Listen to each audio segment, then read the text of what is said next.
ഇക്കഴിഞ്ഞ ഫെബ്രുവരി 28-നാണ് അമേരിക്കയും ഇസ്രായേലും ചേർന്ന് ഇറാനെ ആക്രമിക്കുന്നത്.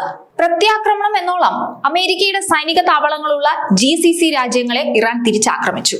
ഈ സൈനിക താവളങ്ങളിലേക്ക് നേരെയാണ് ആക്രമണം ഉണ്ടായതെന്ന് പറയുമ്പോഴും GCC രാജ്യങ്ങളുടെ പരമാധികാരത്തിന്മേലുള്ള കടന്നുകയറ്റവും അന്താരാഷ്ട്ര നിയമങ്ങളുടെയൊക്കെ ലംഘനവുമായിട്ടാണ് ഇറാന്റെ ഈ ആക്രമണത്തെ GCC രാജ്യങ്ങൾ കണ്ടത്. ഇറാനെ ഒരു കാരണവശാലും ആക്രമിക്കാൻ പാടില്ല എന്ന് അമേരിക്കയോട് ഈ GCC രാജ്യങ്ങളെല്ലാം ഒരുമിച്ച് പറഞ്ഞിരുന്നതാണ്. പക്ഷെ അമേരിക്ക അതൊന്നും ചെവിക്കൊണ്ടില്ല.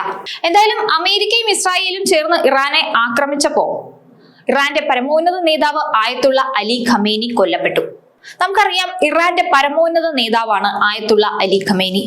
അദ്ദേഹം കൊല്ലപ്പെട്ടതിനു ശേഷം സ്വാഭാവികമായിട്ട് ഒരു ചോദ്യം ഉയർന്നിരുന്നു: അടുത്ത ഇറാന്റെ പരമോന്നത നേതാവ് ആര് എന്ന്.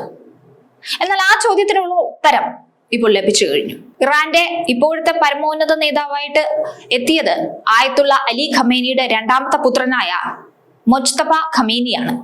ഈ മൊജ്തബ ഖമേനിയെ പറ്റി ഒരുപാട് ആരോപണങ്ങൾ നിലനിൽക്കുന്നുണ്ട്. ഇപ്പൊ അദ്ദേഹത്തെ അധികാരത്തിൽ കൊണ്ടുവന്നതിന് ശേഷം ഇറാനിലൊരു പ്രക്ഷോഭവും പൊട്ടിപ്പുറപ്പെട്ടിട്ടുണ്ട്. ഈ പ്രക്ഷോഭത്തിൽ പ്രധാനമായിട്ടും സ്ത്രീകളാണ് പങ്കാളികളായത്. അതിനുള്ള പ്രധാന കാരണം ഈ മൊജ്തബ ഖമേനിയുടെ ചില നിലപാടുകളാണ്.